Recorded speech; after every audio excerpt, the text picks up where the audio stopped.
Diagnostiquer les 66 ans d'une Guinée indépendante et déceler le véritable motif de son retard économique. Un exercice difficile auquel se livre Mohamed Hamana Kourouma, cet opérateur économique, témoin de l'histoire. La jeune génération ne sait pas pourquoi le pays est en retard. Comme la Guinée, tous les pays sont dirigés suivant des régimes politiques et économiques. Mais les gens ont souvent tendance à confondre le régime politique au système économique. Or, ce sont deux choses différentes. En 1958, le pays accède à l'indépendance et passe immédiatement du bloc capitaliste à celui socialiste, synonyme de la même mise de l'État sur tous les maillons du système économique. Puis, 26 ans après, retour à la case départ. Une série de mutations qui n'est pas sans conséquence sur le processus du développement du pays. Un changement de système économique entraîne toujours un changement radical du climat des affaires. Cela fut un coup dur pour le Guinéen.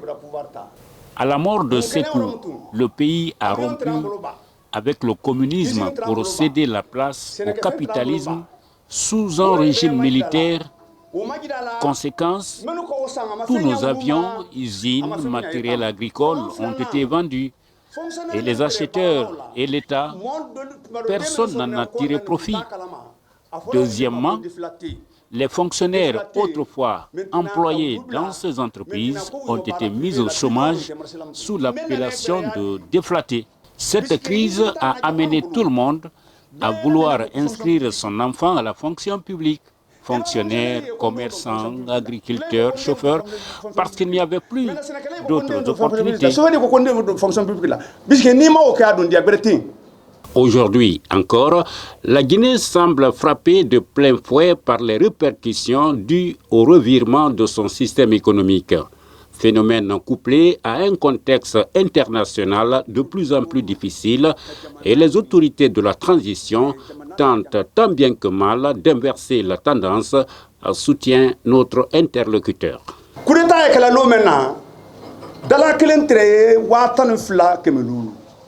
Au moment du coup d'État, $1 s'échangeait contre 12 500 francs guinéens et 1 euro contre 14 000 à 14 500 francs guinéens.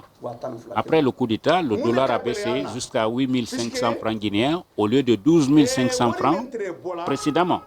En plus, l'argent qui sortait frauduleusement des caisses de l'État à partir de la Banque centrale a été stoppé. Mohamed Hamana Kourouma estime qu'il est temps pour les Guinéens de tous bords de poursuivre ces réflexions en vue d'insuffler une nouvelle dynamique à leur processus de développement.